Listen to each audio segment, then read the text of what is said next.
2242, humanity is dying from hunger and diseases. A few lucky ones get into the ranks of colonists who are sent to new planets. A janitor on the ship discovers a deadly parasite that turns people into zombie-like creatures. My name is Alex and welcome to my channel. Noah and his girlfriend Haley try to get on the last ship that is supposed to fly to the new Earth. However, at the checkpoint, the girl is separated from the guy. She tries to return to Earth, but she is sent to the cryo zone. At this time, Admiral Kernan Adams appears before the people, congratulating everyone on their rescue. Before them, 41 shuttles were sent to the new Earth, and in half a year, they will also get there. Suddenly, Haley calls out to Noah. The couple embraces, and it turns out that the woman is pregnant. She is then torn away from Noah because she is the Admiral's daughter. The guy tries to get acquainted with his future father-in-law, but he refers to him as a dead man and tries to cover up this scandal, lying that the guy helped her get on the ship. Later, she prepares to lie down in cryosleep, and Noah has to start his duties as a janitor. The passengers, the captain, and part of the crew go into anabiosis, leaving the ship in the care of the head of security, Stanley, and a few crew members. Before the quantum jump, everyone sits in a special chair. Unexpectedly, one of the men addresses Noah, asking him to vacate his seat. He has to move. The system activates hyperspeed, and soon it's all over. But during this time, 30 years have passed on Earth, which means almost everyone they knew has died. Later, those who are awake go to dinner. The conversation is interrupted by the appearance of guards who have detained a stowaway. Stanley rudely reminds them that such people have no place on the ship and conducts a roll call of the crew, consisting of 6 doctors, 6 engineers, 6 janitors, and 6 guards, including himself. Noah goes to his assigned cabin, where his roommate turns out to be Clay. While the engineer T is on duty, the guy goes to the cryozone and tells the sleeping Haley about his first day at work. And he also dreamed that they had a daughter. His dreams are interrupted by a hologram of Clay, which scolds Noah for being late. He runs to the dining room and starts cleaning. Clay watches the newcomer and soon notices that he is inexperienced in his efforts. After the shift, the guy notices a couple of men carrying explosives somewhere. At this time, Stanley hears a warning about an attempt to break into the reactor. He inspects the corridor and hears unfamiliar sounds but finds no one. Meeting Noah, he asks the guy to watch those who want to harm the ship, as many envied them and are even ready to blow up the survivors just to prevent them from reaching their goal. Later, Clay notices shortcomings in Noah's work and helps him with advice regarding the use of an extremely caustic substance. At this time, Mechanic Shady, who has finished his shift, comes to the cabin and settles down to rest. He takes a sip, and something resembling a slug enters his body. Meanwhile, Noah finds a cleaner but accidentally drops it and is amazed at its active force, corroding a steel shelf. At the same time, Shady, together with his partner Blue, goes to a secluded place to smoke. Unexpectedly, he feels unwell, after which the man's body literally explodes, and the creature enters Blue's body. At this time, Noah tries to report to Clay about the end of his work but cannot find him anywhere. He walks around the ship and soon sees an engineer pouring cleaning solution into some tank. He notices the janitor and accuses him of spying. The guy runs away and runs into Clay's replacement, telling him that the man is making a bomb. But he grabs the guy, and they drag him into a utility room, where several more crew members soon arrive. They handcuff the janitor to a stand and order him to open his mouth to pour the substance that is being prepared in the tank into him. Noah asks to be released, and then begins to threaten that Stanley will quickly figure out the rebels. And here one of the women pours moonshine into his mouth. People laugh in bewilderment at Noah. They just like to drink and were making moonshine, not a bomb. Later, the staff arranges a party, which Stanley and his assistant Tick watch through the camera. People talk about their loved ones whom they left on Earth, and Noah has to lie that he has no one, and on the new Earth, he will have to take the position of a butcher. At this time, Medic Ortega leaves the party to meet Blue.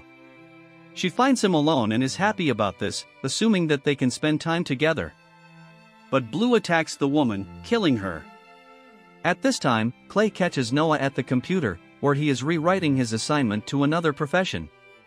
The engineer immediately realizes that the guy is an imposter, as he works perfectly with the equipment and does not know how to clean it all. He has to admit that his family is the Admiral's daughter and their future child.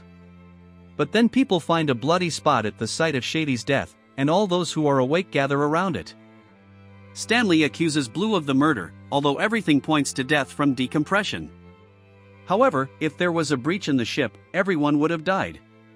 Then people begin to search the ship, and soon Clay finds Ortega with a smashed skull, which again points to Blue's guilt. Soon, Noah discovers Blue himself near the Admiral's cabin with a cutter in his hands. The arriving guards try to stop him, but he attacks the crew, killing one of the men. Stanley and Tick have to destroy him. Medic Chambers begins the autopsy of the bodies of the deceased, while Stanley and Tick review the footage from the video cameras and find the moment of Shady's death, Clay, and Noah. They are locked in their cabin. The engineer demands to open the door, and immediately armed Stanley comes for them. The medic reports that there are no organs inside Blue. Instead, there is unknown DNA indicating that he is no longer human. Apparently, he contracted some parasite that uses a human as a suit. It could have been brought on board only by a stowaway, which is Noah. Clay stands up for the guy. They also show him the recording of Shady's death and Blue's infection. Stanley insists on the guilt of the stowaway. However, at this moment, the corpses controlled by alien creatures rise and attack the people. During the battle, Stanley dies, and Clay, Noah, Chambers, and Tick fight their way to the armory. At this moment, a warning sounds that someone is opening the doors, and only Stanley can do that. This means that his body is now also under the control of the parasites. The group discusses ways to fight the infected, which are becoming more and more numerous. Soon, zombies appear at the door of the armory, and people open fire. The engineer uses a flamethrower, which activates the fire extinguishing system, reducing visibility. It seems that the infected have left, but suddenly one of them grabs Tick and drags him into the fog. Clay goes after them. And when they return, one of the survivors suggests using escape pods, but people reject this idea. Then the man decides to save himself alone, but after undocking, he finds that one of the dead was waiting for him inside. Meanwhile, the survivors lock themselves in the armory. Noah suggests reaching the Admiral's cabin through the ventilation shaft, and Clay approves of this plan. The guy crawls through the pipe while Clay directs him. And here Tick confesses that it was he who brought the parasite on board. At this time, Noah gets into the Admiral's cabin and wakes him up. Tick also claims that people are worthy of life.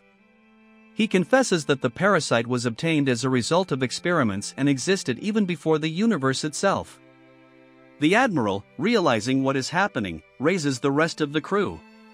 He tells Noah that Clay was a military man but was discharged due to his will. He admits that he is Haley's boyfriend and the father of her future child.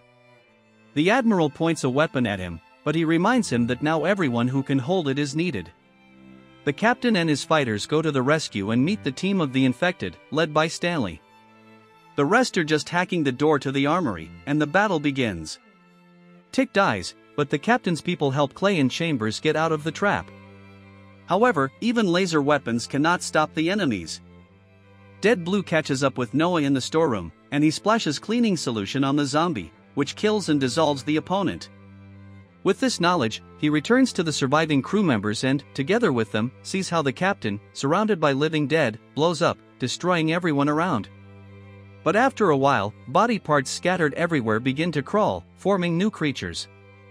Clay, Chambers, and Noah run away. The guy tells them that the cleaning solution kills the parasites. People rush to the moonshine apparatus, where there is still acid left.